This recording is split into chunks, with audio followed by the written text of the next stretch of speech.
Bendiciones, queridos hermanos, queridos amigos. Estamos muy contentos de poder estar conectados nuevamente para poder mirar la palabra de Dios, la palabra del Señor, que es lo que nos sustenta, lo que nos ayuda, lo que nos acrecienta la fe en el Señor.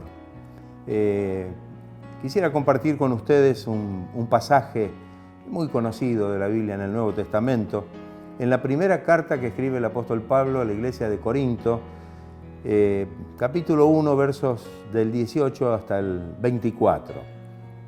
Y dice: el mensaje de la cruz es una locura para los que se pierden. En cambio, para los que se salvan, es decir, para nosotros, este mensaje es el poder de Dios.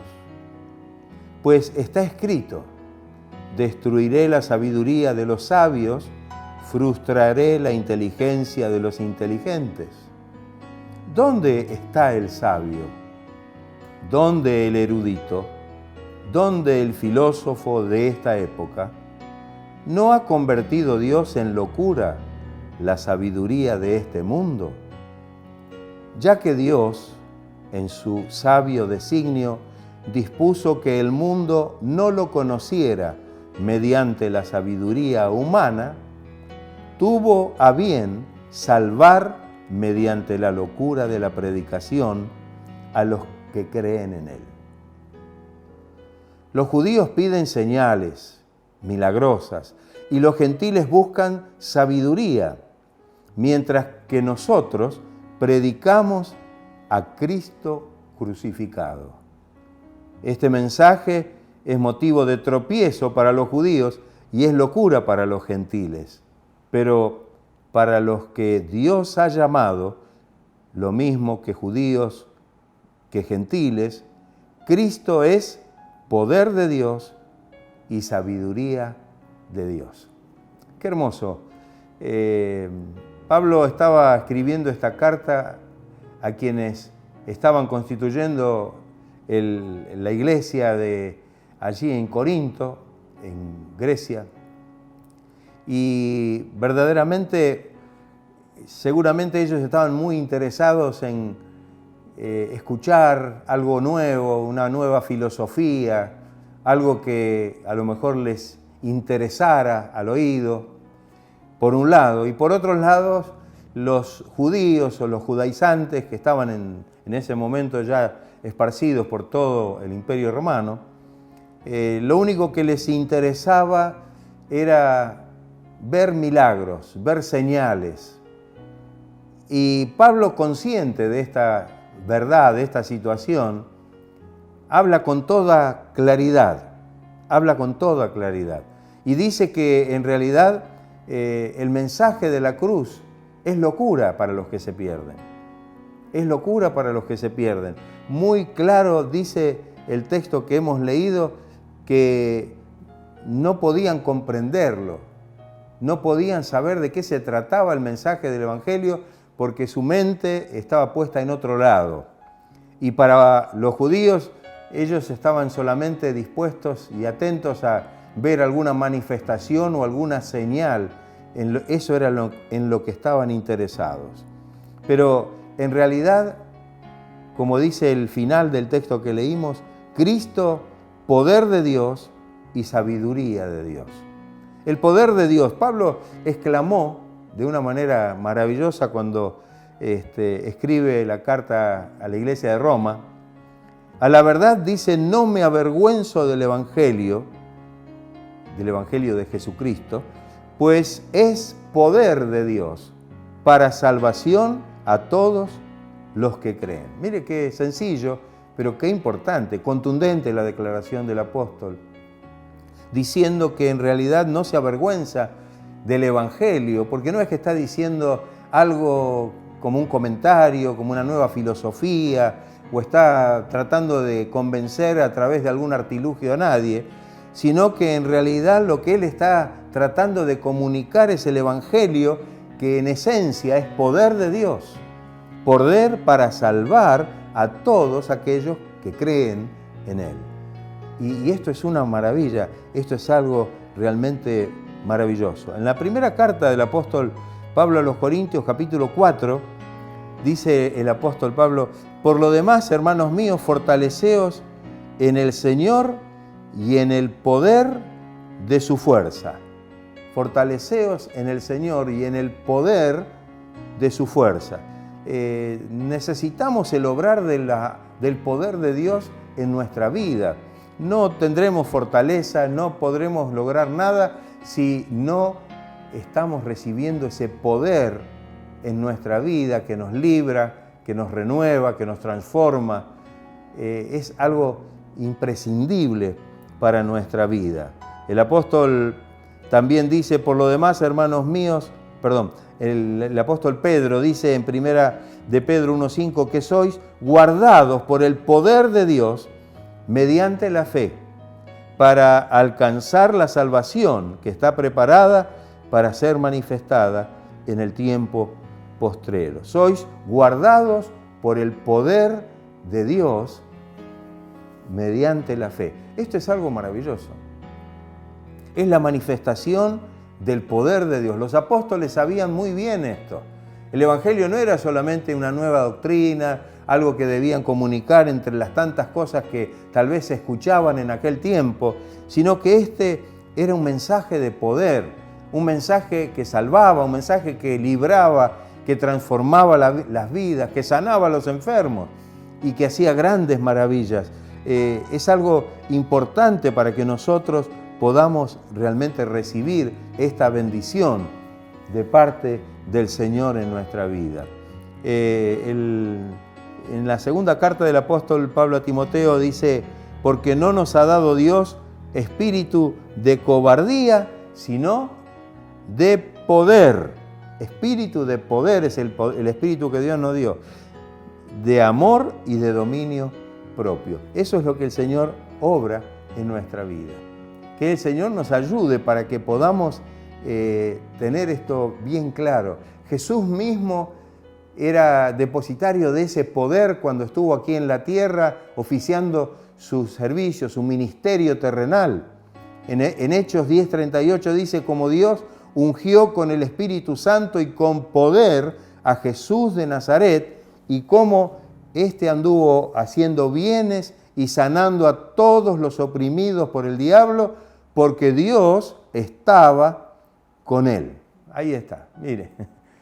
Y si Cristo, estando en los días de su carne aquí en la tierra y en su ministerio, necesitó ser investido de este poder y fue investido de este poder para llevar adelante su obra, ¿cómo no lo vamos a necesitar nosotros? ¿Cómo no deberemos nosotros también entender que el Evangelio para nosotros es la manifestación del poder de Dios hacia nuestras vidas? Que Dios nos ayude para que nosotros podamos tener en cuenta esto y lo podamos atesorar y lo podamos recibir.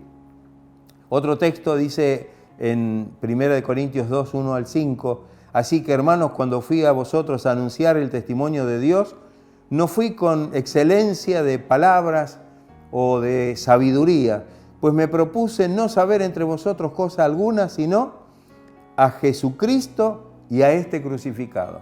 Pablo podría haberle hablado a los griegos un mensaje elocuente, con sabiduría humana, con argumentos humanos, pero él se dice que se había propuesto no saber cosa alguna, sino el mensaje de la cruz. Ese mensaje que para los que no creen es locura, era el que Pablo realmente predicaba. Y dice Pablo: y estuve entre ustedes con debilidad y mucho temor y mucho temblor. Y ni mi palabra ni mi predicación fue con palabras persuasivas de sabiduría humana, sino, fíjese lo que dice, sino con demostración del Espíritu y de poder. Ahí estaba. Esto era lo que de alguna manera sostenía el mensaje que el apóstol Pablo predicaba a quienes escuchaban. Dice: para que la fe de ellos no esté fundada en la sabiduría, en los argumentos, en las filosofías de los hombres, sino en el poder de Dios. Qué hermoso esto. No creemos que tenemos ahora que somos cristianos y que estamos en el Evangelio, que tenemos una nueva filosofía o que creemos una cosa diferente de las tantas que se creen en el mundo. Este mensaje de Dios, es el mismo poder de Dios manifestado en nuestra vida. Y también este mismo pasaje habla de la sabiduría de Dios. Colosenses capítulo 2, versos 2 y 3 dice: así conocerán el misterio de Dios, es decir, a Cristo, ese misterio revelado a través de Cristo, en quien están escondidos todos los tesoros de la sabiduría y del conocimiento. ¿Qué le parece? Hay sabiduría. El apóstol Pablo también dice que si bien él se había propuesto no saber cosa alguna, sino el mensaje de Cristo crucificado, sin embargo dice, hablamos sabiduría entre los que han alcanzado madurez espiritual, entre los que han alcanzado madurez en su vida espiritual. Y esta sabiduría, dice, no de los hombres ni de los príncipes de este mundo, sino la sabiduría que viene de Dios, la sabiduría que viene de lo alto. El apóstol Pablo dice: pido que el Dios de nuestro Señor Jesucristo, el Padre glorioso, les dé espíritu de sabiduría y de revelación para que lo conozcan mejor. Ahí está, ¿ves? El espíritu que necesitamos es el espíritu de sabiduría y de revelación de Dios. Santiago es muy práctico en su mensaje y dice que si alguno tiene, el apóstol Santiago, ¿no? Si alguno tiene falta de sabiduría, pídasela al Señor y Él se la dará generosamente, abundantemente y sin reproche. Porque la sabiduría que desciende del cielo es la verdadera sabiduría. Es primeramente pura, pacífica, bondadosa, dócil, llena de compasión y de buenos frutos, imparcial y es sincera. Qué hermoso que podamos comprender esta verdad. El Evangelio de Cristo es poder de Dios. Es un poder que se manifiesta en nuestra vida para que nosotros podamos comprobar esa obra maravillosa de Cristo allí en la cruz y recibir la salvación y a través de ella poder comprender y conocer mejor cada día al Señor. Por eso es que el Señor nos da este espíritu de sabiduría en el conocimiento de Él. Y también nos da esa sabiduría para poder realmente manejarnos, no solamente en relación con Dios y aquellas cosas que Dios nos revela, nos da a conocer a través de su palabra, sino también para poder vivir en sabiduría aquí en esta tierra. Que el Señor nos ayude y que el Evangelio, que es el Evangelio de Cristo, pueda manifestarse en su vida como una manifestación grande de poder y de sabiduría de Dios. Poder que transforma, poder que cambia, poder que libera, poder que hace lo que para nosotros es imposible, porque dice la Biblia que lo que es imposible para nosotros es posible para Dios. Y la sabiduría que nos hace comprender los designios de Dios, que nos hace conocer y discernir las cosas espirituales para que podamos asirnos de ellas y para que podamos vivir en esa maravillosa bendición. Que el Señor nos ayude. Queremos recibir esto. El Evangelio para nosotros no es una religión más, no es una filosofía, no es solamente una forma de vida. El Evangelio es potencia, poder de Dios para salvación a todo aquel que cree. Poder manifestado por la gracia de Dios y sabiduría manifestada por el Espíritu de Dios en nuestras vidas. Que el Señor los esté bendiciendo y que cada uno pueda abrir su corazón y pueda abrirse a esta bendición del Evangelio, a esta bendición que Cristo quiere obrar en cada vida y en cada corazón. Que el Señor los bendiga ricamente.